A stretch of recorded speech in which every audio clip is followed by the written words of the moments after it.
Hi, my name is Ruben Kessler, and I'm going to be presenting today on person-centered theory for our client Janet.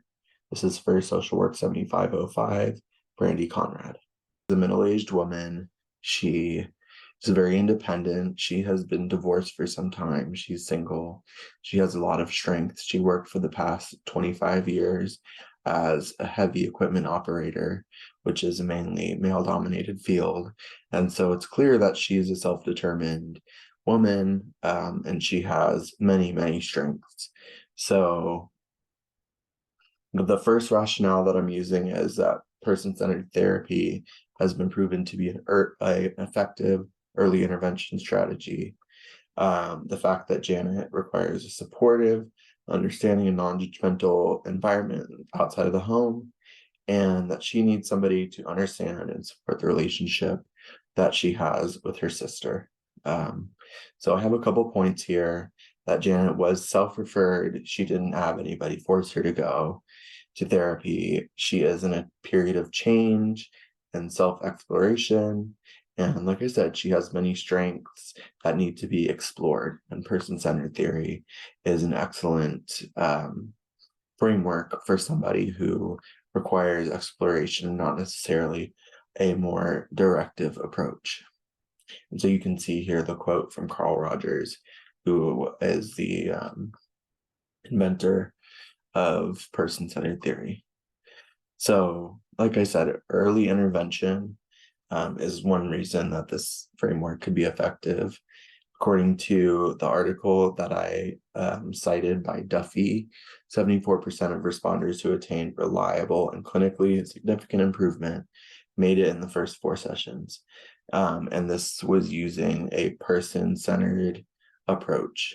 And so this shows that people who engage in this type of therapy, many of them, the ones who attain results, attain them in the first 4 sessions. So Janet is somebody who just somewhat recently, began going through these major life changes. A couple months ago, she lost her job. She had to move in with her sister. And so she is at a point of change, a turning point, if you may, where therapy, especially exploratory therapy such as person-centered therapy, could be very effective.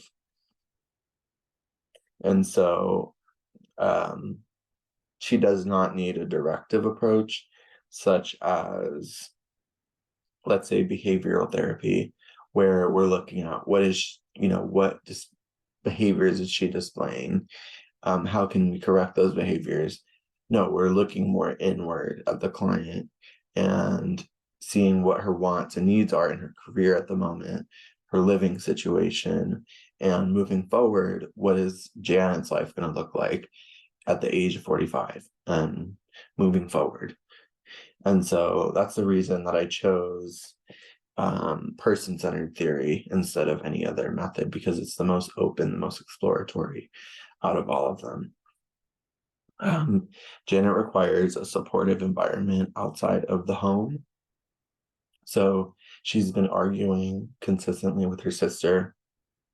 Nothing saying that they have a bad relationship, but they have been bickering, and they may have a long-standing history of arguing. And we don't know the exact facts of their history, but the home environment right now that Janet is in is not working for her, because she has been independent for the past however many years, 30 years. And so now she's with her sister and she feels like she has to depend on her, which is really difficult for Janet because she is such an independent woman. And so that home environment seems to be very dysfunctional at the moment. And so, as you can see with the quote below from O'Leary, which is the other article that I cited, the person-centered approach creates an atmosphere in which individuals feel free to explore their own thoughts and judgments. So the goal of the therapist is authenticity, empathy, genuineness. It's not necessarily one exact motive or one exact technique. Rather, it's to create this safe space for the client where they feel like they can explore themselves and be authentic, transparent, as well as therapists should be the same. I explained some of this already. But yeah, the environment that she's in is, may I say, toxic, where she's in the same pattern, and it hasn't been so long that she's been in this pattern, but it's definitely something that we want her to be able to break out of and have somewhere to express herself outside of the home. So number 3, somewhat related to the last point, Janet needs somebody to understand her and her sister's relationship. So O'Leary, my author, also describes person-centered therapy as the therapist being a translator.